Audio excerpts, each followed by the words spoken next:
Now question 33 का A part देखिए। The sum of first and eighth term of an AP is 32। उसकी first और eighth term का जो सम है is 32 and their product is 60। तो हमें मान लीजिए a, let a is equal to first term,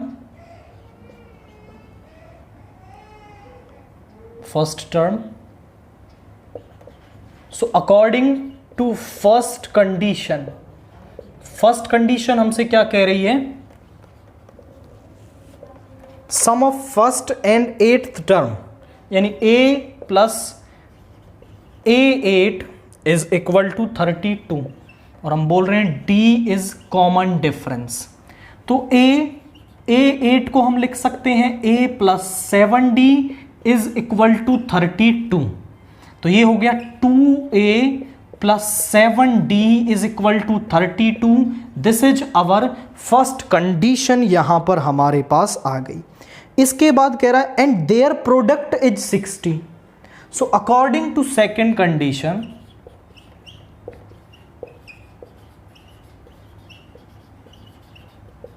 इनका जो प्रोडक्ट है a इंटू a8 जो है वो हमारे पास क्या आ रहा है? वो 32 आ रहा है। यानी a into a plus 7d हमारे पास यहां पे 60 आ रहा है। Sorry, product is 60। तो ये हो गया आपका यहां पर। तो यहां से हम अगर आप ध्यान से देखें तो a प्लस 7d किसके इक्वल हो जाएगा?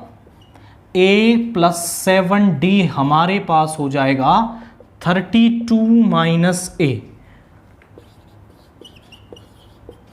Is equal to 60। ये हो गया 32a minus a square is equal to 60। यहां से आप माइनस कॉमन लेंगे तो माइनस का 32a और ये इधर आके प्लस का 60 हो जाएगा। आप बोले सर हम ऐसा क्यों कर रहे हैं? ताकि हम a और d की वैल्यू निकाल पाएं। सारा काम हमारा a और d पर डिपेंड करता है। अगर हम a और d निकाल पाए फिर क्वेश्चन को कर पाएंगे। तो इन कंडीशन से हमें इक्वेशंस बना लेनी है a और d में, फिर उनका यूज करना है a और d की वैल्यू निकालने के लिए। तो यहां पर हमें ऐसे दो नंबर्स चाहिए जिनका प्रोडक्ट 60 हो और ऐड या सब्ट्रैक्ट करने पर माइनस का 32 आए। माइनस का 30a माइनस का 2a plus 60 is equal to 0। यहां से a कॉमन लेंगे तो a माइनस 30, यहां से माइनस का 2 कॉमन लेंगे तो a minus 30 is equal to 0। तो यहां से a माइनस 30 कॉमन ले लिया, a minus 2 is equal to 0। या तो a माइनस 30 0 होगा या a माइनस 2 0 होगा। तो यहां से a आ गया 30, यहां से a आ गया हमारे पास 2। अब इसके बाद जब a को 30 आप रखेंगे यहां पर, a को 30 रख देंगे यहां पर, a को 30 रखेंगे तो जरा देखिए क्या होगा। a को 30 रख दिया तो ये हो गया 60 plus 7d is equal to 32। इसको इधर ले गए, 7d is equal to 32 minus 60, तो ये हो गया 8 एंड 5 माइनस 3 इज 2 यानी माइनस का 28। और 7 से इसे कैंसिल करेंगे तो 4, d की वैल्यू आ गई माइनस 4। और जब आप a को 2 रखोगे तो 4 plus 7d is equal to 32, इधर ले गए, 7d is equal to 28, d is equal to 4। तो दो केसेस हमारे पास आ रहे हैं। जब a 2 है तो d 4 है, जब a 30 है तो जो d है हमारे पास वो माइनस 4 है। इसके बाद वो कह रहा है hence also find the sum of its 20 terms. तो इसकी 20 टर्म्स का सम और निकाल दीजिए। आप बोले सर कौन सा पेयर हम यूज करेंगे? दोनों ही करने पड़ेंगे, कोई ऐसा कोई हार्ड एंड फास्ट रूल नहीं है कि ये वाला यूज कर, दोनों से निकाल के बताते हैं। तो पहला case when a is equal to 30 and d is minus 4, हमें निकालना है S20 यानी 20/2 n/2, 2a यानी 2 into 30 plus n minus 1 20 minus 1 into d minus का 4।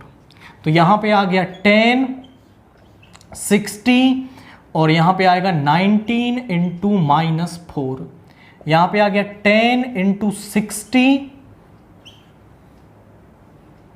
ये माइनस का 76 और यहां पे बचा फिर 10 - 6 is 4, 10 - 6 is 4 and this is minus का 16, ये बचेगा माइनस का 16, तो ये हो गया माइनस का 160।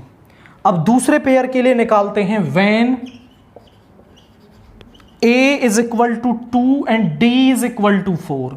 तो S20 क्या होगा, n/2 2a plus n-1 into d। ये हो गया 10, ये हो गया 4 एंड 19 4 जा,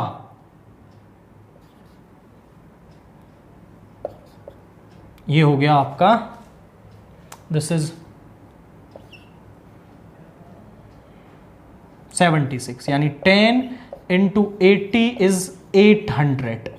तो यहां पर हमारे पास दो सम आ रहे हैं, एक आ रहा है माइनस का 160, एक आ रहा है 800। दो ए और डी के पेयर्स आ रहे हैं, तो दोनों के लिए ही हमें यहां पे क्या निकालना पड़ेगा, सम को फाइंड आउट करना पड़ेगा।